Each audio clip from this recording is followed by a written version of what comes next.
చిటికం నా జీవితంలో వెలుగు నింపావయా, వ్యర్థముగా ఉన్న జీవితానికి అర్థం చూపావయా.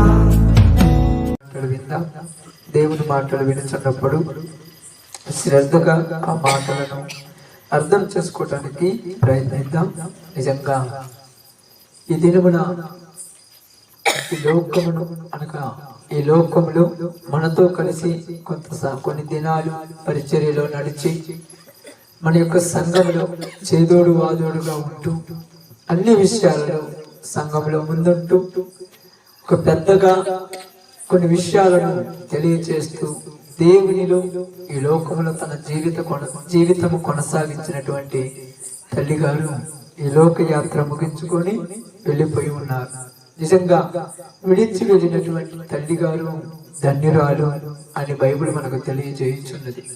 కాబట్టి ఈ దినమున ఈ యొక్క పరిస్థితులు ఈ కుటుంబమునకును ఇక్కడున్న మనకును ఈ ప్రాంతమునకును దేవుని యొక్క మాటలు ఏమై ఉన్నాయో ఆ మాటలు కొద్దిగా తెలుసుకొని జాగ్రత్తగా కొడుకును ముగించుకుందాం. అందరూ కూడా శ్రద్ధగా కొంత సమయం సహకరించండి. ఎందుకంటే మీ సహోదరి సహోదరులారా, భూమి మీద మనిషి జీవితం చాలా విలువైనది. విలువైన జీవితాన్ని విలువగానే బ్రతకాలని ప్రతి వారు ఆలోచిస్తారు. కానీ ఈ జీవితముల గురించి కొద్ది మాటలు మనం తెలుసుకున్నప్పుడు ఆలోచించిన మనము అర్థం చేసుకోవడానికి ప్రయాసపడతాం. కాబట్టి ఈ సమయంలో బైబిల్ గ్రంథంలో నుంచి కీర్తనల గ్రంథము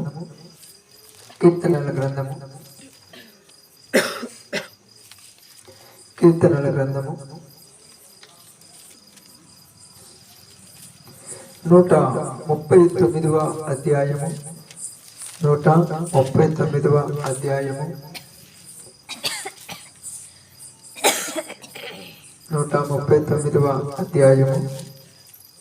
16వ వచనాన్ని జాగ్రత్తగా చదువుదాం. కొద్ది నిమిషాలు జాగ్రత్తగా వినండి. 139:16 నేను పిండమునై ఉండగా నీ కన్నులు నన్ను చూచెను, నియమింపబడిన దినములలో ఒకటైనను కాకమునుపే నా దినములన్నీయు నీ గ్రంథములో లిఖితములాయను. దేవుడి వాక్య భాగం మన మధ్యలో ఆశీర్వదించును గాక. ఆమేన్. కుడి వచ్చిన మీ అందరికి ప్రభునామములో శుభాలు వందనాలు తెలియజేయించున్నాను. చదవబడినటువంటి మాటను మీరు బాగా అర్థం చేసుకోవాలి. దేవుడు పరిశుద్ధాత్మని ద్వారా మనతో మాట్లాడుతున్న మాట. అమ్మా, మీరు బైబిల్ చదవద్దు, నేను ప్రతిరోజు చెప్పేది అది. నేను చదవమన్నప్పుడు చదవండి, మిగతా టైంలో వినండి వాక్యాన్ని చెప్తాను. కాబట్టి ఇక్కడ దావీదు మహారాజు ఒక మాట రాస్తూ ఉన్నాడు. రాజు అంటే ఇశ్రాయేలు ప్రజలను 40 సంవత్సరాలు పరిపాలించినటువంటి ఆయన. ఇశ్రాయేలీలను 40 సంవత్సరాలు పరిపాలన చేసిన రాజు. ఆయన కాలంలో ఆస్తి, ఐశ్వర్యము, సంపద, ధనధాన్యాలు, బలగము ఆయనకు ఏది తక్కువ అని లేదు. అంతా సమృద్ధిగా ఉన్నటువంటి ఆయన యుద్ధంలోనికి వెళితే, ఒక్కసారి యుద్ధానికి వెళితే 10,000 మందిని పైగా చంపించేటువంటి వ్యక్తి. ఇలాంటి వ్యక్తి గ్రంథంలో రాస్తూ ఏమన్నాడంటే, నియమింపబడిన దినములలో ఒక దినమైనను కాకమునిపే నా దినములన్నీ నీ గ్రంథములు లిఖితములాయను. అంటే దేవుడు తన యొక్క కన్నులతో గర్భములో ఉన్నటువంటి పిండమును చూసినప్పుడు, ఆ యొక్క తల్లి గర్భంలోనికి ఒక మనిషిని పంపించటానికి ముందే మ్యానుఫ్యాక్చర్ అంటారు కదా, తయారు చేసేటప్పుడే ఆడి పుట్టుక, వాడి అంతము కూడా నిర్ణయించబడి ఉంటుంది. నిజమా అంటే మీకు అర్థం కావడానికి చెప్తాను. ఏదైనా ఒక వస్తువు తయారు చేస్తుంటారు, టాబ్లెట్స్ కానీ లేకపోతే మందులు కానీ, ఏదైనా తయారు చేసేటప్పుడు తయారు చేసినటువంటి కంపెనీ వాడు వాటి మీద ఏమని రాస్తాడంటే, తయారు చేసిన రోజు, అది ముగింపు ఎక్స్పైర్ డేట్ అంటే ఎంతవరకు ఇది పని చేస్తే తర్వాత ఇది పని చేయదు. అంటే ప్రారంభము ముగింపు రెండు రాస్తాడు. ప్రతి దానికి ప్రారంభం ఉంటుంది, ముగింపు ఉంటుంది. అదే విధముగా దేవుడు కూడా మనిషిని రూపించేటప్పుడే మనిషి ప్రారంభం రాశాడు, మనిషి యొక్క ముగింపు కూడా రాసి పెట్టాడు. అయితే మనుషులమైన మనకు తెలియక నేను ఇన్ని రోజులు బతుకుతాను, నేను ఇన్ని రోజులు జీవిస్తాను, నేను ఎన్నని మనం భ్రమపడుతుంటాం. కానీ మన ఆయుస్సు ఎంతో ఆయనకు తెలుసు, మన జీవితం ఎంతదో ఆయనకు తెలుసు.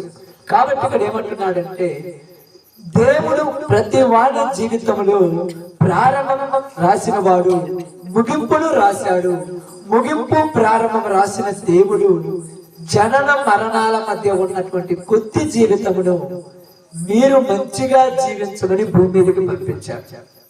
జననము మరణానికి మధ్య ఉన్న జీవితము కొంచెము, ఈ కొంచెము జీవితాన్ని మంచిగా జీవించి భూమి మీద మంచి కార్యములు చేసి మీ యాత్ర ముగించుకొని తిరిగి మళ్ళా రమ్మని పిలుస్తున్నాడు. కీర్తనల గ్రంథము 90వ అధ్యాయంలో అంటాడు, నరులారా తిరిగి రండి అని పిలుస్తున్నాడు. ఏమంటున్నాడు? నరులారా తిరిగి రండి. ఆయనే పిలుస్తున్నాడు. ఎందుకు పిలుస్తున్నాడంటే మనం ఈ లోకంలోనికి వచ్చిన మనము కొన్ని రోజులు ఉంటాము, మరలా వెళ్ళిపోతాం. కొన్ని రోజులు ఉంటాము, మరలా వెళ్ళిపోతాం. మీరు ఏదైనా ఒక యాత్రలకు కానీ ఏదైనా ఒక ప్రాంతానికి కానీ ఎక్కడికైనా పనికి వెళ్ళాలనుకోండి, దూరదేశాలు పనికి వెళ్తుంటారు కదక్క, వెళ్ళినప్పుడు పని చూసుకుంటారు, మళ్ళా ఏం చేస్తారు? మీ సొంత గమ్యానికి వస్తారా రారా? ఇప్పుడు మన చింతకుంట గ్రామం నుంచి అక్కోలు కానీ వెళ్తుంటారు, వేరే వేరే ఊళ్ళకి వెళ్తుంటారు, హైదరాబాద్ కానీ బెంగళూరు కానీ చెన్నై కానీ వెళ్తుంటారు. వెళ్ళిన తర్వాత వాళ్ళందరూ పని చేసేటప్పుడు అన్ని చేసేటప్పుడు వాళ్లకు ఈ ఊరు గుర్తున్నా కూడా పెద్ద పడుచుకోరు. ఎందుకు పడుచుకోరంటే ఈ ఊరి మీద బెంగ పెట్టుకుంటే వాళ్ళు పని ఇప్పుడు చేస్తారు. అక్కడ పోయింది దేనికి? కొద్దిగా సంపాదించుకొని మరలా రావాలని. కాబట్టి అక్కడ పోయి పని బాటలో పడ్డప్పుడు ఇక్కడ ఎవరే గుర్తుండరు, ఏమి గుర్తుండవు. గుర్తు లేనప్పుడు ఏమనుకుంటారంటే ఇక్కడ వాళ్ళు పోయినోళ్ళు అసలు మమ్మల్ని పరుచుకోవటం లేదు, అసలు ఫోన్ అన్న చేయటం లేదు, అది మాట్లాడలేదు. అక్కడ వాళ్ళు పనిలో పడిపోయారు. వాళ్ళ పని అది ఇది, ఉదయం లేచిన వెంటనే పనికి పోవటం, మళ్ళా సాయంకాలం రావటం, ఇదే బిజీలో పడిపోయినారు. ఈ బిజీలో పడిపోయిన ఇల్లు టైం అయిపోతుంటది, సంవత్సరం ఎండింగ్ వస్తుంటది. తొలికాసి కానీ ఏదంటారు చూడండి, సంవత్సరం ఎండింగ్ వస్తున్నప్పుడు అప్పుడు జాగ్రత్త పడుతుంటారు. ఏంటంటే తొందరలో మరలా మా ఊరు నేను వెళ్ళాలి, తొందరలో మరలా మా ఊరు నేను వెళ్ళాలి. అప్పుడు నువ్వు మరలా తిరిగి నీ ఊరికి వచ్చేటప్పుడు ఆ ఊరిలో వాళ్ళు ఎవరైనా బాధపడతారా? ఎవరైనా ఎడుతారా? ఎవరైనా ఇబ్బంది పడతారా? ఎందుకు పోతున్నావు, నువ్వు మమ్మల్ని అన్యాయం చేసిపోతున్నావు, మమ్మల్ని పాడు చేసుకుని ఎవరైనా అంటారు? ఏమంటారు? ఇంకా చెప్పండి అక్క. పోతున్నామంటే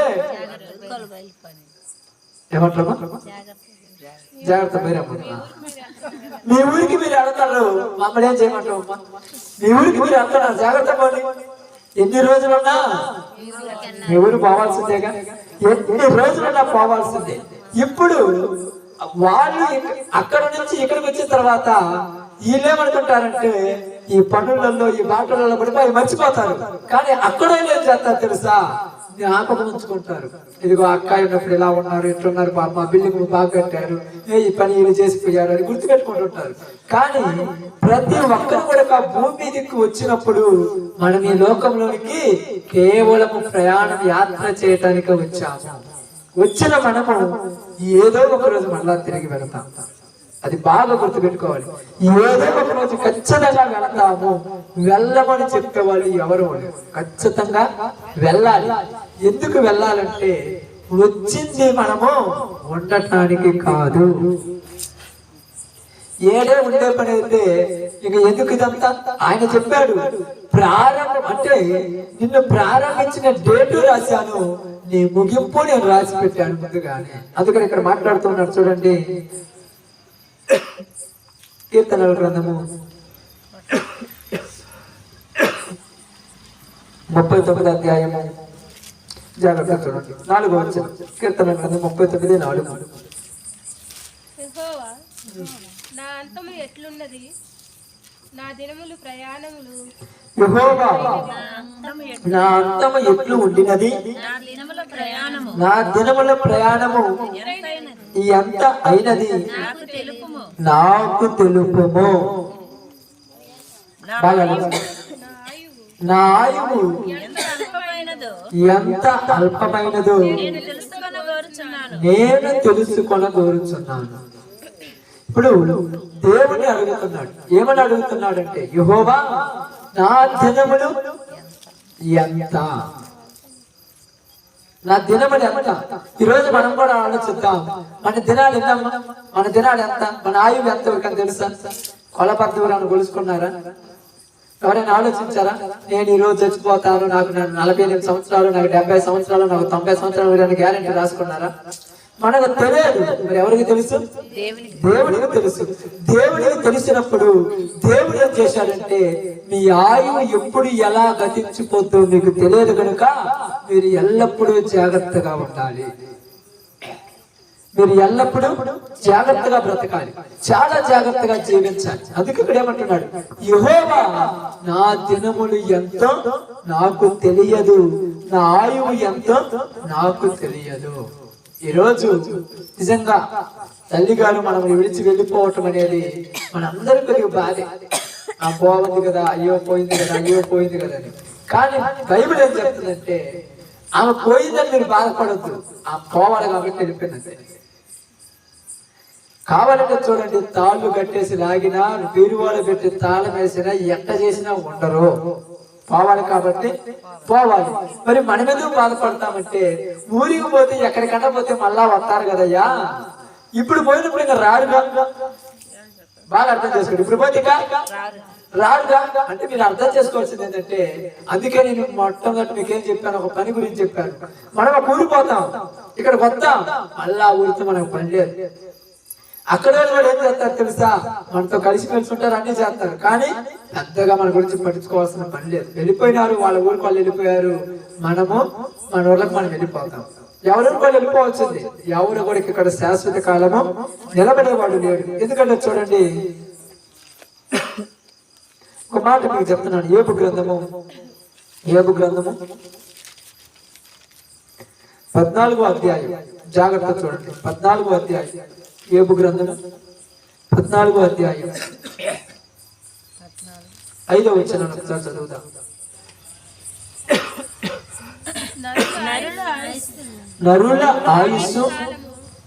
నరుల ఆయుష్ కాలము పరిమితి కలది, వారి నెలల సంఖ్య నీకు తెలిసే ఉన్నది.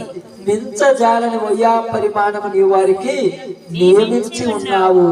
కూలి వారి వలె తమకు నియమింపబడిన పనిని వారు మిగుల్చు వరకు వారు విశ్రమం పొందినట్లు వారి వైపు చూడక ఉండుము.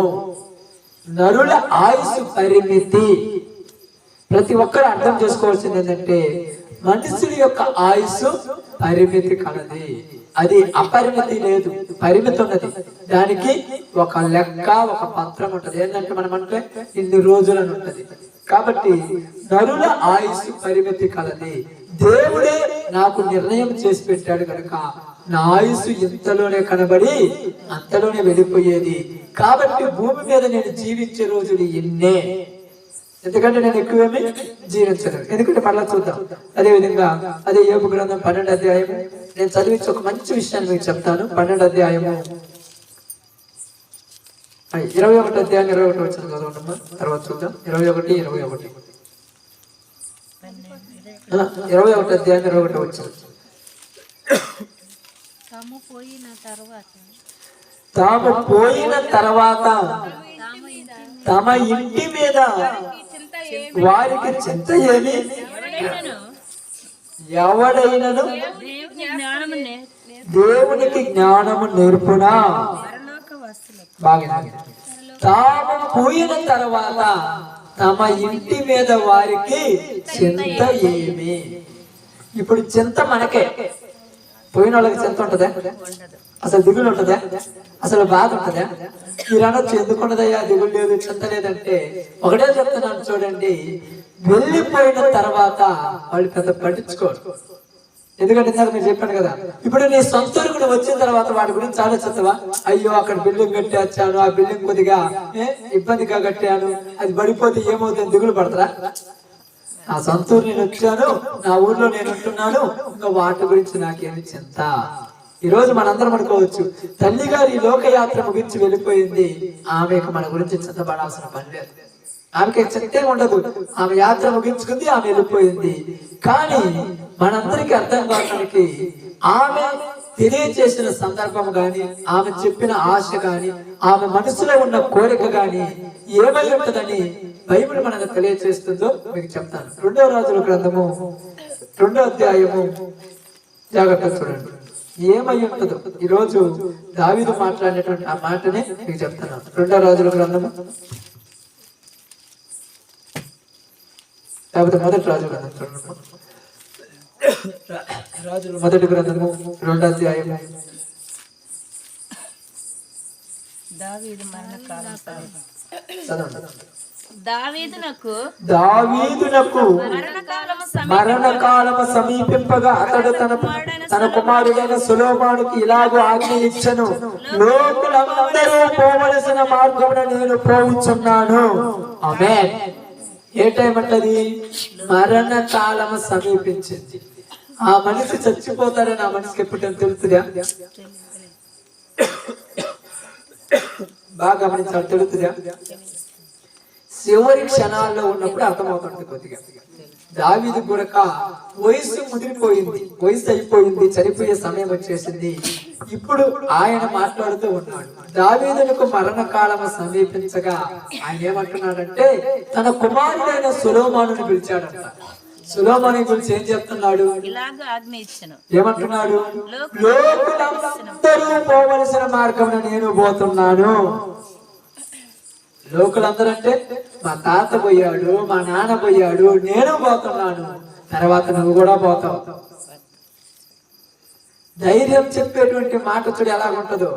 లోకులందరూ పోవలసిన మార్గం నేను పోతున్నాను. ఎందుకు చెప్తున్నానంటే మాట, ముందున్న వాళ్లకు తర్వాత ఉన్న వాళ్లకు కొన్ని విషయాలు తెలియాలి. లోకులందరూ పోయే మార్గం ఇది. ఎవరు కూడా ఈ మార్గమున పోకుండా ఉండడు. ఉండగలమ్మా? మీరు కావాలని గమనించి ఆలోచించండి. ఇక్కడ ఉన్న మన అందరికి కూడా తల్లిదండ్రులు ఉన్నారు, తాతలు ఉన్నారు, ముత్తాతలు కూడా ఉన్నారు. కొన్ని రోజులు తాతలు కానీ అమ్మ తల్లిదండ్రులు కానీ బతికినప్పుడు వాళ్ళతో ఉన్నప్పుడు ఏమనిపించేదంటే, నీతోనే ఉంటాను, మీరే నా శాశ్వతం, మీరే మా జీవం, అది అంటాము. వాళ్ళు పోయిన తర్వాత 1 రోజు, 2 రోజులు, 1 నెల, 2 నెలలు, 1 సంవత్సరం, ఎక్కువ శాతం సంవత్సరం తర్వాత గుర్తుకుంటా వస్తుంటారు, జ్ఞాపకం వస్తుంటారు. 2 ఏళ్ళు వచ్చింది పాపం, అంతేగాని వాళ్ళనే బడిసి ఉంటే మన పనులు మనం చెయ్యలేము.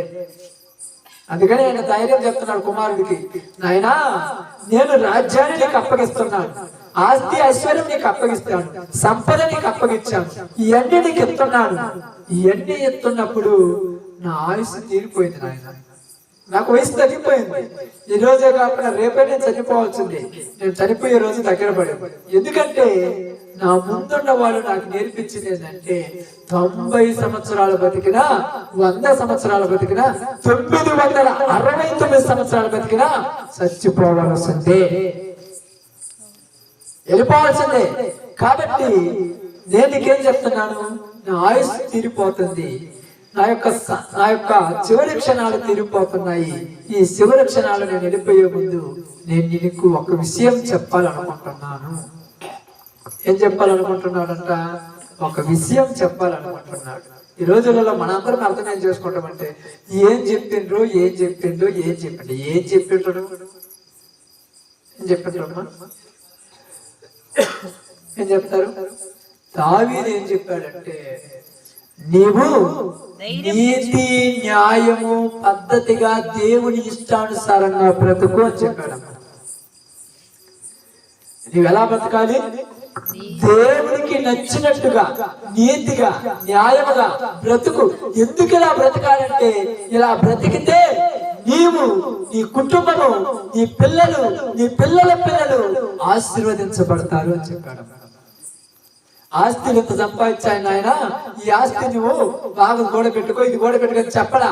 ఎందుకంటే 50 కోట్లు కాదు 500 కోట్లు సంపాదించినా వాడు పనికి మాలోడైతే 5 నెలల్లోనే తగలబెట్టేస్తాడు. నువ్వు ఎంత ఆస్తి ఇచ్చినా, ఎంత ఐశ్వర్యం ఇచ్చినా, ఎంత సంపదించినా వాడు కరెక్ట్ గా నీతి న్యాయంగా దేవుడి పద్ధతి ప్రకారం లేకపోతే ఉన్నదంతా తగలబెట్టేస్తాడు. కాబట్టి ఇక్కడ మనకు చెప్పింది ఏంటంటే, ఇదిగో లోకులందరూ పోవలసిన మార్గం నేను పోవచ్చున్నాను కనుక నేను నీతో చెప్పే మాట ఏంటంటే, నీవు దేవుని నీతి కలిగి యథార్థత కలిగి మంచిగా జీవించు. ఎందుకు జీవించాలంటున్నాడంటే చూడండి, అక్కడ మనకు రాయబడినటువంటి విషయానికి కిందకి వచ్చిన తర్వాత 3వ వచనం చదవండి. నీ దేవుడైన యెహోవా అప్పగించిన దాన్ని కాపాడి ఆయన మార్గమును అనుసరించిన ఎడల నీవు ఏ పని పూనుకొనును ఎక్కడ తిరిగినను అన్నిటిలో వివేకముగా నడుచుకుందువు. మోసే ధర్మశాస్త్రంలో రాయబడి ఉన్న కట్టడలను, ఆయన నియమించిన ధర్మమంతటిని, ఆయన న్యాయ విధులను శాసనములను గైకొనుము. అప్పుడు నీ పిల్లలు తమ ప్రవర్తన విషయంలో జాగ్రత్తగా ఉండి నా ఎదుట తమ పూర్ణ హృదయముతోను పూర్ణ మనస్సుతోను సత్యమును అనుసరించి నడుచుకుని ఎడల ఇశ్రాయేలీల రాజ్య సింహాసనం మీద ఆసీనుడగు ఒకడు నీకు ఉండక మానడు. ఎంత బాగా చెప్తున్నాడంటే, మన కుటుంబానికి దేవుడు ఏమిచ్చాడంటే రాజరికం చేయాలనే వారసత్వం ఇచ్చాడయ్యా. రాజులు వాళ్ళు, ఇశ్రాయేలీలో దావీదు వంశము రాజులు. కాబట్టి నేను చేసిన ఈ రాజరికము నా యొక్క తరతరాలు చెయ్యాలి. అలా చెయ్యాలంటే రాజరికం ఇచ్చింది దేవుడు. నా అంతటి నేను తెచ్చుకుంటే రాళ్ళ దేవుడు ఇచ్చాడు. ఎందుకంటే నాకంటే ముందు రాజు ఎవరు? సౌలు. సౌలు తర్వాత ఎవరు కావాలి? సౌలు కుమారుడైనటువంటి యోనాతాను కావాలి. కానీ యోనాతాను అయ్యాడా? దావీదుకి ఇచ్చాడు. కాబట్టి ఇదిగో నేను బ్రతికినంత కాలం జాగ్రత్తగా బ్రతికాను కాబట్టి నా రాజరికం నా చేతిలోనే ఉంది, నా గౌరవం నా చేతిలోనే ఉంది, నా విలువ నా చేతిలో ఉంది, నాకు మంచి ఘనత నా చేతిలోనే ఉన్నది. నా తర్వాత నువ్వే ఈ రాజరికం చెయ్యాలి, నా తర్వాత నువ్వే చేయాలి. నీతోనే ఆగిపోకూడదు అది. నీ తర్వాత నీ పిల్లలు కూడా ఈ రాజసింహాసనం మీద కూర్చోవాలి. ఎందుకంటే కొంతమంది తల్లిదండ్రుల ఆశ ఏమిటంటే, మేము సంపాదించినటువంటి ఆస్తి ఐశ్వర్యం కాదు, మంచి పేరును మీరు పాడు చెయ్యొద్దురా. కొంతమంది తల్లిదండ్రులకు మంచి పేర్లు ఉంటాయి, వాళ్ళకు పుడతారు పిల్లలు, ఆ పిల్లలు ఆ తల్లిదండ్రుల పేరుని చెడగొడతారు. తల్లిదండ్రుల పేరు పిల్లలు చెడగొట్టేస్తారు. ఎందుకు చెడగొడతారంటే తల్లిదండ్రులు పిల్లలకు నేర్పించే పద్ధతి కరెక్ట్ గా లేదు. వారి కడుపుని ఎట్టాటోడు పుట్టాడు, వాళ్ళ కడుపుని ఎలాంటి పనికి మన్నులు పుట్టారేంటి. కాబట్టి ఇక్కడ అదే చెప్తున్నాడు. ఏమని చెప్తున్నాడు తెలుసా? లోకులందరూ పోవలసిన మార్గం నేను పోవచ్చున్నాను కనుక ఈ సింహాసనాన్ని దేవుడు నాకు ఇచ్చినందుకు నేను ఎంతో సంతోషపడ్డాను. నా కుటుంబంలో నుంచి తరతరాలు ఉన్నటువంటి వాడు ఇదే సింహాసనం మీద ఉండాలి, ఇదే పెత్తనం చేయాలి, ఇదే అధికారం ఉండాలి, ఇదే ఘనత ఉండాలి. అలా ఉండాలంటే నీ పిల్లలు దేవుని మార్గంలో నడుచుకోవాలి, నువ్వు దేవుని మార్గంలో నడుచుకోవాలి. దేవుని మార్గం అంటే ఏంటంటే యథార్థముగాను నీతిగాను న్యాయముగాను పద్ధతిగా నడుచుకోవాలి. ఈరోజు ఎందుకు ఈ పద్ధతి గురించి మనతో మాట్లాడుతున్నాడంటే, ఏదో ఒక రోజు మనం చనిపోతాం, ఏదో ఒక రోజు లోకాన్ని విడిచి వెళ్ళిపోతాం.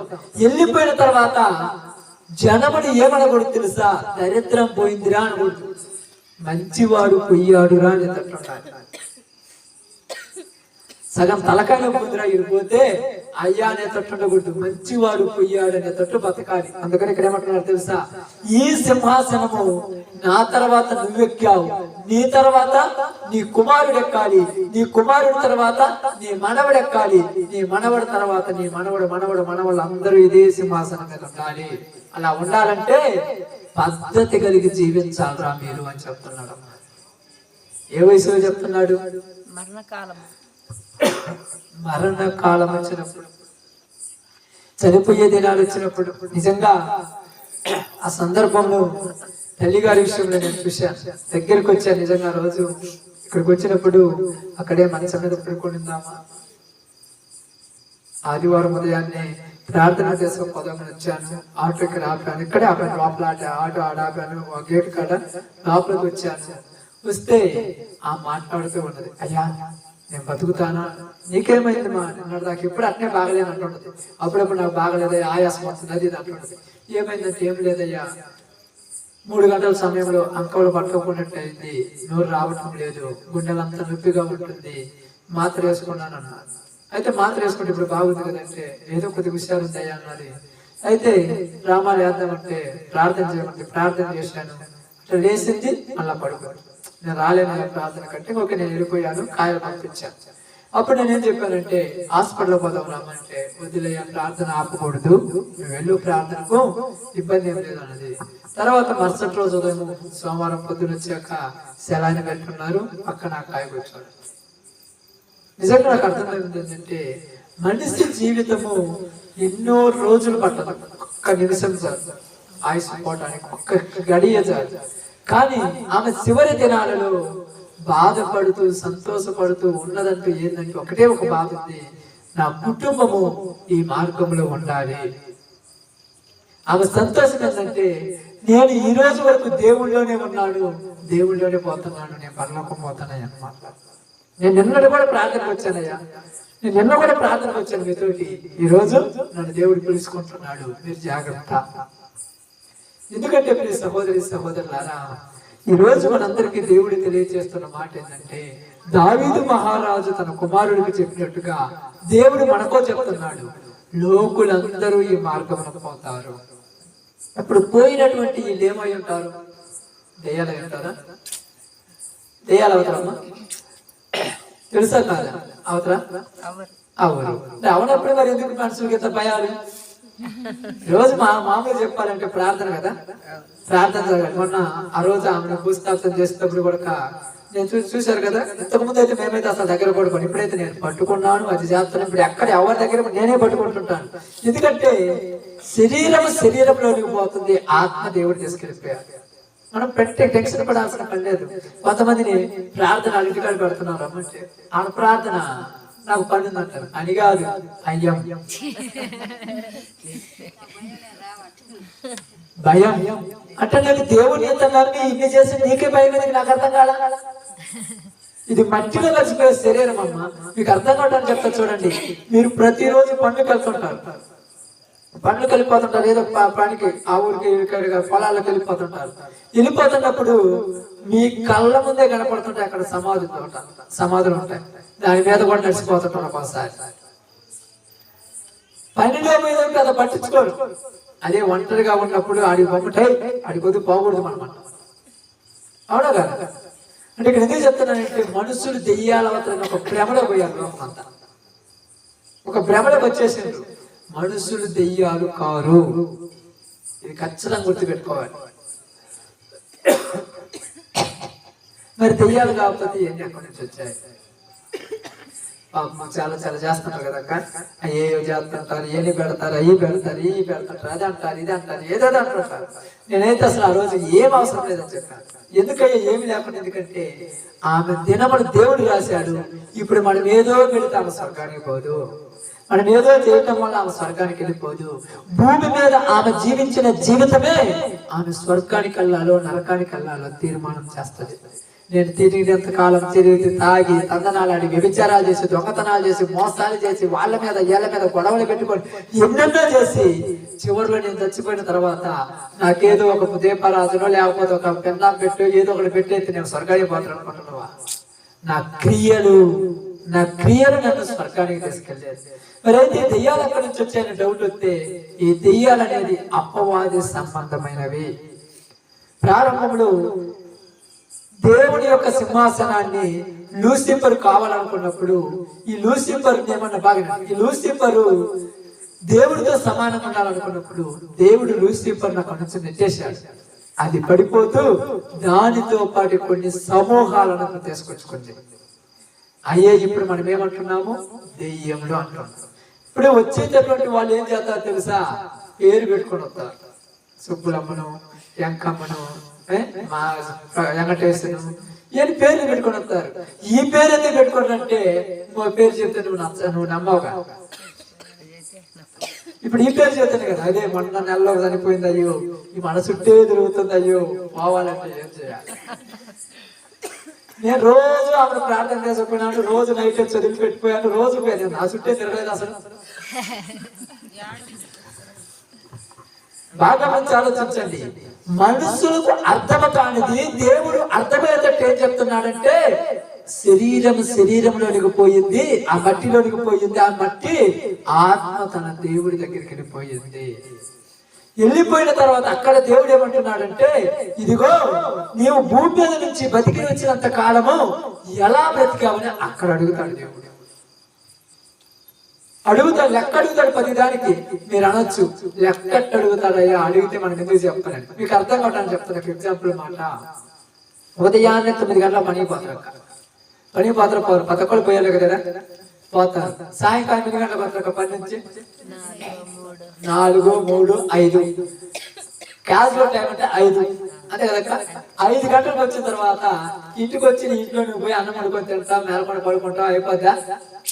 అంటే నేను చేస్తావు, పని చేసి వచ్చిన వాడు దగ్గర పోయి కూలి అడుగుతావు. అడగరా? ఎందుకు అడుగుతున్నావు?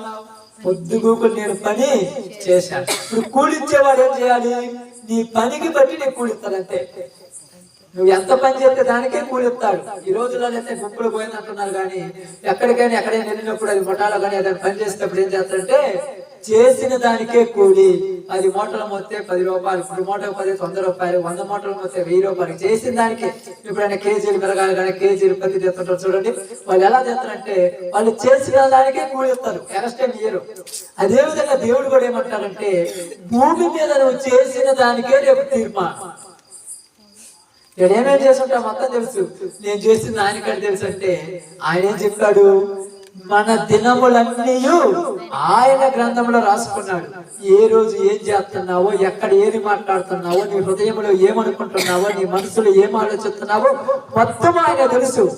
ఈ రోజు చాలా మంది అనుకుంటున్నారు, ఎర్రవిగుతా నాకేమి లే, నా లెవెల్ ఏంది, నా యొక్క హంగు ఏంది, నా యొక్క రుబాబ్ ఏంది, నన్ను ఎవరు అనేవాడు ఉంటారు అనుకుంటున్నాడు. ఎంతటోడైనా లోపల కొద్దిగా నరం చినిగితే భయపడాల్సిందే. నరం తెలుసుగా, చిన్న నరం పీసు నరం అంటారు. ఆ నరం లోపల కొద్దిగా గుండె అట్ట తక్కువైంది అనుకో, వాడు కూడా కుప్పై పడిపోతుంది. ఎంతటోడి నువ్వు కూడా పడిపోయావంటే ఏమో నాకు రాకూడదు చూపడ్డాడు. ఎంతటి వాడినైనా దేవుడి చేతిలోనికి రాకపోతే ఏదైనా జరుగుద్ది. కాబట్టి ఇక్కడ అదే చెప్తున్నాడు, ఎంత ఉన్నదని విర్రవేగటం కాదు, నేను కూడా మనిషినే కాబట్టి నేను కూడా జీవించే జీవితం కరెక్ట్ గా ఉండాలని జీవించాలి. కాబట్టి అదే చెప్తున్నాడు, లోకులందరూ పోవలసిన మార్గం నేను పోతున్నాను కాబట్టి నా కుటుంబము జీవితాంతము ఈ పేరు చెడగొట్టకూడదు. అర్థమవుతుందక్క? నా కుటుంబంలో పెరిగిన మీరు, నా కుటుంబంలో పెరిగిన పిల్లలైన మీరు, నేను తెచ్చిన మంచి పేరు పోగొట్టకూడదు, నేను తెచ్చిన మంచి పేరు చెడగొట్టకూడదు. మీరు ఈ కుటుంబానికి చెడ్డ పేరు తెచ్చారంటే జనాలు నన్ను కూడా చెడ్డోడు అనుకుంటారు. మరి మంచి పేరు తిప్పాలంటే ఏం చేయాలంటే, వ్యర్థమైన పనులు చేయకూడదు, చెడు పనులు చేయకూడదు, దురభిమానంగా మాట్లాడకూడదు, దురుసుగా ప్రవర్తించకూడదు, జాగ్రత్తగా మెలకువగలిగి జ్ఞానంతో జీవించండి, అప్పుడు నీకు మేలు కలుగుద్ది అని చెప్తున్నా. అప్పుడప్పుడు చాలా మంది అంటాడు, మంచోడికి ఎప్పుడైనా మంచే జరుగుతుంది. ఈ రోజు కొంతమంది దురభిమానం అనొచ్చు, అదనొచ్చు, ఇదనొచ్చు, అల్లాడు చేయొచ్చు, ఏదో చేయొచ్చు. వాడు మంచోడైతే చివరికి వాడికి జరిగేది మేలే. కాబట్టి ఇక్కడ మనందరం గమనించి ఆలోచించినప్పుడు ఇది ఎందుకు చెప్తున్నాడంటే, ఆయన అయ్యా నువ్వు పోతున్నావు, మరి ఈ మాటలన్నీ ఎందుకు చెప్తున్నావంటే, ఒకానొక దినమున నేను నువ్వు అందరము మరలా బ్రతుకుతాము. బాగా అర్థం చేసుకోండి, ఒకానొక దినమున మరలా బ్రతుకుతాము. ఈ మాట కొద్దిగా ఇబ్బందికరంగా ఉంటుంది అందరికి, మిగతా అన్ని నమ్ముతురు కానీ ఈ మాట కాడ ఇబ్బంది అవుతుంది. నిజంగా మరలా బ్రతుకుతురా? ఆమేన్. కనుక ఇది డౌట్ అందరికి. ఈరోజు చూడాలి, ఒక్క మాట కాదు, నేను ముగిస్తున్నాను, సమయం అయిపోయింది కాబట్టి. ఎక్కువ సమయం అయింది ఈ మధ్య కాలంలో, రాత్రి పగలు రోజు మనకు అదే అందుకే గొంతు కొడసాగా బాగా. మరలా బ్రతుకుతుడా, ఈ యొక్క సుబ్బులమ్మ గారు చనిపోయింది, మరలా బ్రతుకుద్దా, బ్రతికితే ఎలా బ్రతుకుద్ది, బతకపోతే ఎలా బతకదు, అసలు ఆమె ఏమైంది? ఈ రోజు మీకు తెలియజేస్తాను ఆ మాట. ఎందుకంటే దావీదు చెప్పిన ఈ మాటకు మనకు ఒక తీర్మానం కావాలి కాబట్టి, ముగించాలి కాబట్టి చెప్తాను. కొరింథీయులకు రాసినటువంటి మొదటి పత్రిక, పౌలు గారు మాట్లాడుతున్నారు. అపోస్తలుడైన పౌలు గారు కొరింథీయులకు రాసిన మొదటి పత్రిక 15వ అధ్యాయం. కొరింథీయులకు రాసిన మొదటి పత్రిక 15వ అధ్యాయం. జాగ్రత్తగా చూడండి, కొంత సమయము, నేను ముగిస్తాను, సమయం అయింది. 15వ అధ్యాయము తీసారమ్మా, 35 నుంచి నిదానంగా చదువుతాం. 35. అయితే మృతులు ఎలాగూ లేతురు. ఇప్పుడు మనం కాదు అడిగేది, ఆ రోజులలో వాళ్ళే అడిగారంట. ఈయన వచ్చి ఇలాగ నాలాగొచ్చి ఒక ప్రాంతంలోకి పోయి, చనిపోయిన వాళ్ళ గురించి మీరేం దిగులు పడద్దు, బాగా జాగ్రత్త జీవించండి, మీరు కూడా మంచిగా బతకండి, మంచిగా బ్రతికితే ఏదో ఒక రోజు మరలా మనం లేస్తామన్నప్పుడు వెనకొండ వాళ్ళు అంటే కొద్దిమంది కూకుంటారు కదా, వెనక పక్కుంటారు కొద్దిగా ఎటకారం చేసే వాళ్ళు, నవ్వుకుంటూ ఏలం చేస్తూ వరి ఇది పిచ్చోడిరా, ఇదేంటి ఇష్టాడి మాటలు మాట్లాడుతున్నాడు. నిజంగా లేతే, ఒకవేళ లేతే ఎలా లేస్తారు చూసుకోయి అని అడుగుతున్నారంట. చెప్పేటువంటి సామర్థ్యం లేకపోతే అసలు చెప్పకూడదు, చెప్పే ధైర్యం ఉంది కాబట్టి చెప్పగలుగుతున్నాడు. ఎలా చెప్తున్నాడు చూడండి, మృతులు ఎలాగూ లేతురు, వారెట్టి శరీరముతో ఒత్తురని ఒకడు అడుగును. ఒక వ్యక్తి అడుగుతున్నాడంట, ఎక్కడ లేస్తాడు, ఏ శరీరంతో వస్తాడు? మేము దేశం పోయి అక్కడ ఏమన్నా వాగులో పెట్టినాం కదా, అదంతా బూడిపోయింది, కుళ్ళిపోయింది, ఎన్నకలు కూడా దుమ్మైపోయి మళ్ళా ఇవన్నీ ఒకటే వస్తాయా? అదే కదా డౌట్. కొంతమంది ఏమన్నారు, మేము తీసుకెళ్ళి కట్టె మీద పెట్టి మొత్తం కాల్ చేసాము, బోర్డు కూడా తీసుకెళ్ళి అక్కడ ఏమో కలిపేసాము, దుమ్ము అయిపోయింది, అది మొత్తం మళ్ళా శరీరం అవుతా? అర్థం కాదా లోకానికి? ఇప్పుడు అంటున్నారు, ఇదే నవ్వులాటుంది అందరికి. ఇప్పుడు అదే అంటున్నారు, ఎలాగ వస్తారు, ఏ విధంగా వస్తారు, అయితే మాకు చెప్పండి అయ్యా అంటున్నారు. అంటున్నారు చూడండి, ఏమంటుండ్రు, ఓ అవివేకి. వివేకి అనట, ఈ అడిగిన ఆయన ఏమంటున్నాడు, వివేక్ అంటున్నాడా? అవివేకి. అవివేక్ అంటే తెలివి లేనివాడా. ఇప్పుడు నేను చెప్పేది నువ్వు విను. ఏమేమంటున్నాడంటే, నీవు నీ జీవనోపాధి కొరకు, నీ యొక్క బ్రతుకు కొరకు, నువ్వు బ్రతకడం కొరకు నీ పొలంలోనికి వెళ్ళి దుక్కు దున్నుతున్నావు, దుక్కు దున్నిన తర్వాత దాని మీద గొర్రు తోలుతున్నావు, గొర్రు తోలిన తర్వాత దాని మీద ఇత్తనం ఇత్తుతున్నావు కదా. ఆ ఇత్తనం ఇత్తినప్పుడు భూమిలో ఇత్తనం ఏమవుతుంది?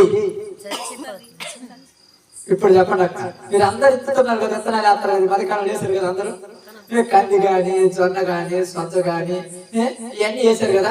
ఇత్తిన ఇత్తనము భూమిలో పడి ఏమవుద్ది? మొట్టమొదటి ఇత్తనం భూమిలో పడి చచ్చిపోవాలి. ఏం కావాలి? చచ్చిపోవాలి. చచ్చిపోయిన తర్వాతే వద్దాం మళ్ళీ పొందాలి. ఇప్పుడు ఇదేమంటున్నాడు, ఏ శరీరంతో వస్తారు అన్నాడు. నువ్వు ఇత్తే ఇత్తనం ఉండదు కదా, కంది గింజ ఇస్తారు కదా, అందరు ఇస్తారు కంది గింజ. కంది గింజ ఏ రంగు ఉంటుంది అక్క? ఎర్ర కదా. మరి వచ్చే మొక్క ఎలా వస్తుంది? ఎవరు ఇచ్చారు దానికి పచ్చ రంగు?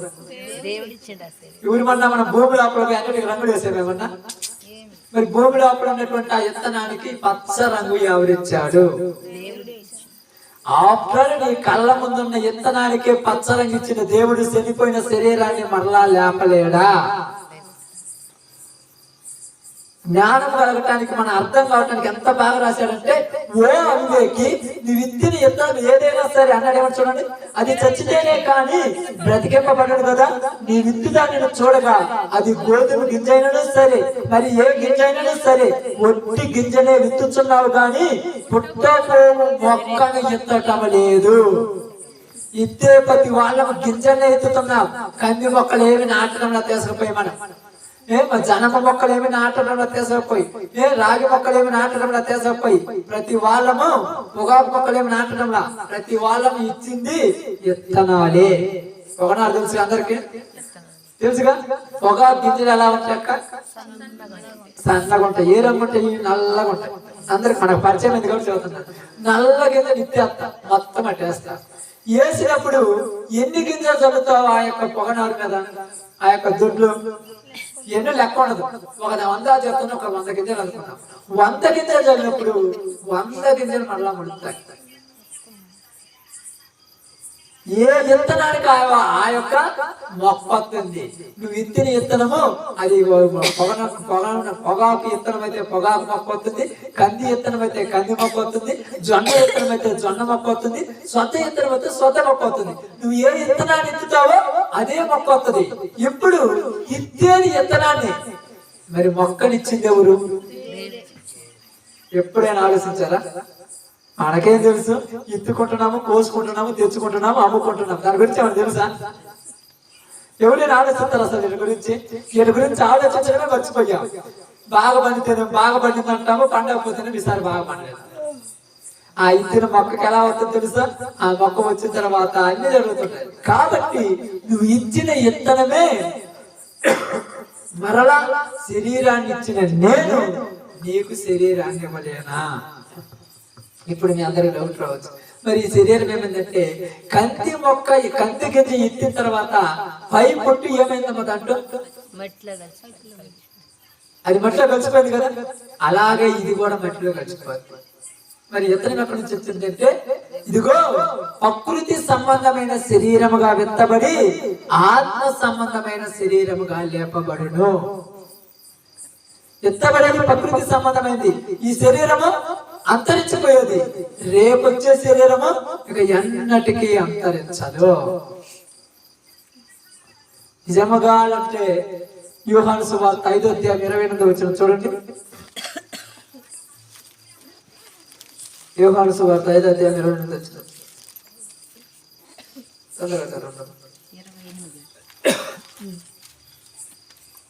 దీనికి ఆశ్చర్యపడకుడి. కాలం వచ్చుచున్నది. ఇప్పుడు ఈడు ఎలాగ ఆశ్చర్యపడ్డాడు అలాగే మనం కూడా ఆశ్చర్యపడతామని మనతో చెప్తున్నాడు. దీనికి ఆశ్చర్యపడకుడి, ఒక కాలం వచ్చుచున్నది, ఆ కాలమున సమాధులలో ఉన్నవారందరూ ఆయన శబ్దము విని మేలు చేసిన వాడు జీవ పునరుత్థానమునకును, కీడు చేసిన వాడు తీర్పు పునరుత్థానమునకును బయటికి వచ్చెదరు. ఆ రోజు లెక్కలు ఉంటాయంట. ఈ రోజు చాలా మంది అంటారు చూడండి, ఏమంటారు తెలుసా? నేను రోజు తప్పులు చేస్తున్నాను, రోజు పాపాలు చేస్తున్నాను, రోజు దురభిమానం చేస్తున్నాను, ఆ దేవుడు ఏమంటుంటే నన్ను కొట్టమని చూద్దాం. ఇప్పుడు కాదంట లెక్క, ఒక రోజు తీరుతుందంట. మీకు మొన్న చెప్పాను, ఇందాక చెప్పాను కదా, ఒక ఎగ్జాంపుల్ ఏం చెప్పాను? పొద్దున పనికి పోయి మధ్యలోనే లెక్క చూడమని చూడక పొద్దుగూకి చివరిలో నీది ఎన్ని కేజీలు అయింది, నీది ఎంత పీకినవు, నువ్వు ఎన్ని మొక్కలు తొక్కినవు, ఎన్ని మొత్తం లైన్ చేసి నీ నాగాలు భోగాలు మొత్తం చూసి చివరిలో డబ్బులు ఎత్తారు. దీనికి ఒక 3 నెలలు ఉంటుంది. ఇప్పుడు మొటాపేం పనికి పోతే ఇప్పుడు దీనికి పోతే 3 నెలలు అంటారు దీనికి. నువ్వు మధ్యలో నుండి నేను పోతాను లెక్క చూడమంటే కుదరదు. నేను చెప్పినప్పుడే లెక్క చూస్తాను. ఎందుకంటే నేను మాట్లాడేటప్పుడు ఏమని మాట్లాడాను? ఇప్పుడు మనము వినాయక చవితికి పోతాము, తొలి కాశీకి రావాలి, అది లెక్క. మధ్యలో వచ్చాను కుదరదంటే కుదరదు, నేను చెప్పినట్టే లెక్క చూస్తాను. ఆయన కనుక తను చెప్పినట్టే లెక్క చూస్తాడు. ఏ రోజు చూస్తాడంటే ఒక కాలం వచ్చుచున్నది, ఆ కాలమున సమాధుల్లో ఉన్న వారందరూ బయటకు వస్తారు. ఇప్పుడు అనొచ్చు, ఆ శరీరం దుమ్మైపోయింది, మట్టిలో కలిసిపోయింది, ఎలా వస్తుంది? కంది గింజలో ఉన్నటువంటి పొట్టు దుమ్మైపోయింది, మట్టిలో కలిసిపోయింది, వచ్చింది కదా. దానికి శరీరం ఇచ్చిన దేవుడు ఈయనకు శరీరం ఏంటి ఒక లెక్క? మనకు అర్థం కావటానికి మన కళ్ళ ముందు పెరిగే విత్తనాలను ఇచ్చాడు దేవుడు. మనకు అర్థం కావటానికి ఈ చెప్పబోదు మనకు అర్థం కాదు, అందుకని ఏటనే చెప్పించాడు. కాబట్టి అందుకంటున్నాడు, ఇదిగో నీవు నేను మనందరం కూడా ఒకానొక దినాన్ని మరలా తిరిగి లేస్తాము. లేచినప్పుడు నేను మంచి పనులు చేశాను కాబట్టి సొలొమోను నేను నిత్య జీవానికి వెళ్ళిపోతాను, నువ్వు చెడ్డ పనులు చేసావనుకో నువ్వు నిత్య నరకానికి పోతావు. అప్పుడు నేను నిన్ను చూసి బాధపడిను. ఎందుకు బాధపడినంటే భూమి మీద ఉన్నంత వరకే బాధలు ఆప్యాయతలు అయ్యి తర్వాత ఉండవు. తర్వాత ఉండవు. ఎందుకంటే లాజరు ధనవంతుడి గురించి చూసాం కదా, అతను ఏం చేస్తున్నాడు, అగ్నిలో వేదనకరమైన స్థలంలో ఏడుస్తూ ఉండగా నేనేమంటున్నాడంటే, భూమి మీద ఇష్టం వచ్చినట్టు తిరిగావు కదా, ఇది నీకు తగినదే అంటున్నాడు. కాబట్టి ఈరోజు మీ అందరికీ చెప్పేది ఏంటంటే, ఈ యొక్క సుబ్బులమ్మ గారు మరలా మన దగ్గరికి రాదు, మనమే ఆమె దగ్గరికి వెళతాం. కాబట్టి ఆమె మనకు చెప్పిన మార్గం ఏంటంటే, మంచి మార్గము, నువ్వు మంచిగా నీతిగా యథార్థంగా జీవించి మంచి పద్ధతి ప్రకారం ఉంటే నీవేమవుతావు, రేపు నాతో కలిసి నిత్య రాజ్యానికి వస్తావు. అందుకనే భూమి మీద జీవించినప్పుడు నేను ఎలా జీవించమని చెప్తున్నాడు దేవుడు, నీతిగాను యథార్థంగాను మంచిగాను పద్ధతిగా జీవించండి అని చెప్తున్నాడు.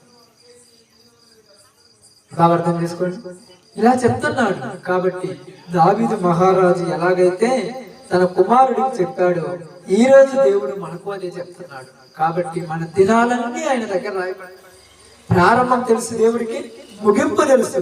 కానీ ప్రారంభం ముగింపు మధ్య చిన్న జీవితము ఎలా జీవించమని చెప్తున్నాడు అక్కడ దావీదు. దేవుడికి నచ్చిన, దేవుని ఇష్టానుసారంగా మంచిగా పద్ధతిగా యథార్థంగా నీతిగా సత్యముగా జీవించండి అని చెప్పంటున్నాడు. అలా జీవిస్తే లోకంలో మనకి విలువ ఉండదు. ఈ లోకంలో విలువని లేకపోని, కానీ రేపటి లోకంలో విలువ ఉండాలి. రాబోతున్న రాజ్యంలో విలువగా బ్రతకాలి, గొప్ప పేరు ప్రఖ్యాతి రావాలి. నిజంగా మంచిగా బ్రతికే వాడిని ముఖం మీద అంటారు, కానీ 10 మంది కూర్చున్నప్పుడు ఏమంటారు తెలుసా, చాలా మంచిగా బతుకుతున్నారు వాడు అంటారు. ఆస్తి లేకపోయినా ఐశ్వర్యం లేకపోయినా తన జీవితంలో ఎంతవరకు తప్పు చేయటం లేదు. మన జీవితం అలా ఉండాలి, మన బ్రతుకు అలా ఉండాలి. నిజంగా నేను అదే చెప్తున్నాను. తల్లిగారు ఈ లోకాన్ని విడిచి వెళ్ళిపోయిన తర్వాత ప్రార్థన చేసుకున్న తర్వాత ఒకే మార్గం మనది. చర్చిలో కూడా చెప్పాను, అందరి సంఘానికి అంతా చెప్పాను. ఆమె జీవితంలో చివరి దినాలలో దేవునితోనే నడిచింది, దేవునితోనే నడిచింది. పాప అప్పుడప్పుడు వీళ్ళు ఫోన్లు చేస్తుంటారు, అక్కడ చంద్రులు వాళ్ళు అంటారు, అమ్మ వయసు తగ్గిపోయింది ఎందుకు నైలు కూడా అట్టి అంటుంది. ఒకటే చెప్తుంది, ఈ జీవితము ఆయనతోనే వెళ్ళిపోవాలి. జీవిత యాత్ర ముగించేంత వరకు దేవుని పనిలోనే ఉంది. మంచి మర్యాదగా యథార్థంగా జీవించుకుంటూ వెళ్ళిపోయాడు. కాబట్టి ఈరోజు నీకు నాకు దేవుడు తెలియజేసిన మాట ఒకే ఒకటి ఏంటంటే, భూమి మీద మనం జీవించే కాలం కొద్ది కాలమే. ఈ కొద్ది కాలం మనము యథార్థంగా నీతిగా న్యాయముగా మంచిగా జీవించి, మన ముందున్న వాళ్ళు మంచి వాళ్ళైతే వాళ్ళ పేరును చెడగొట్టకూడదు. మన ముందున్న వాళ్ళు చెడ్డవాళ్ళైతే మనం మంచిగా బతికి వాళ్ళ పేరు చెడగొట్టేయాలి. అర్థమైందా? మంచి వాళ్ళైతే వాళ్ళ పేరుని చెడగొట్టాల్సిన అవసరం లేదు. ఆ పేరు మంచి పేరు అలాగనే తీసుకురావాలి. ఒకవేళ పోయిన వాళ్ళు చెడ్డవాళ్ళు అనుకోండి, వాళ్ళను మర్చిపోయేటట్టు మనం మంచిగా బతకాలి. అప్పుడు భూమి మీద ఏమంటారు, వాళ్ళ తాత ముత్తాతలు చెడ్డోలేనా, వీళ్ళు చాలా మంచి వాళ్ళురా, వీళ్ళు చాలా పద్ధతి కలిగిన వాళ్ళురా. కాబట్టి అలా జీవించాలంటే మనం చేయాల్సిన పని ఏంటంటే ఒకటే ఒకటి, దేవుడు చెప్పినట్టుగా నడుచుకోవాలి. కాబట్టి మీ అందరికీ తెలియజేసిన ఒక చిన్న మాట ఏంటంటే, సంఘానికి కూడా మనందరికీ కూడా భూమి మీద మన జీవితం చిన్నదే కనుక ఈ చిన్న జీవితాన్ని ఎవరికి నచ్చినట్టు వాళ్ళు జీవించడం కాదు, ఇష్టం వచ్చినట్టు బ్రతకడం కాదు. పద్ధతిగా మర్యాదగా నీతిగా న్యాయముగా ఒక విధముగా బ్రతికినప్పుడు ఈ లోక యాత్ర ముగించిన తర్వాత నిత్య రాజ్యానికి వారసులం అవుతాం. కాబట్టి మనం అనుకుంటాం అది భయపడాలి ఈత భయపడాలి, ఏమీ లేదు. కావాలని చెప్తున్నాను చూడండి, రాత్రి పగలు నేను ఎప్పుడు కూడా చెప్తున్నాను కదా, ఒక్కడు కూడా పరిచయం వచ్చినప్పుడు ఈ శ్మశానాల్లో తిరిగి వస్తే ఎక్కడ ఏం కనపడు, ఎక్కడ ఏముండవు, అంత ఒట్టి పోటకం ఏముండవు, ఎక్కడ కూడా ఏముండవు. ఎందుకంటే పనిలో పోయేటప్పుడు తెలుస్తుందిగా, ఇంతకు ముందు నైట్ కరెంట్ ఇచ్చారు కదా, నైట్ కరెంట్ ఇచ్చినప్పుడు ఆడ నీళ్ళు కడతా సమాధి మీద పడుకున్నారు జనాలు. మామూలు ఎప్పుడు బొమ్మట అమ్మ సమాధి భయపడేవారు.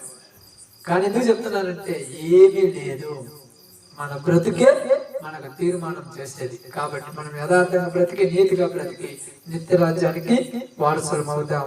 అదే విధముగా ఈ లోకయాత్ర విడిచి వెళ్ళిపోయినటువంటి తల్లి గారి గురించి మనం దిగులు పడాల్సిన పని లేదు. కానీ మనం చేయాల్సిన పని ఏంటంటే, మనం కూడా దేవుళ్ళలో బ్రతికి ఆయన రాజ్యం కొరకు ఆమె వలె ఆయనతో ప్రయాణం సాగిస్తూ ఆ యొక్క నిత్య రాజ్యానికి వారసులం అవుతాం. ఆ భాగ్యం దేవుడు మనందరికి అనుగ్రహించును గాక. ఆమేన్.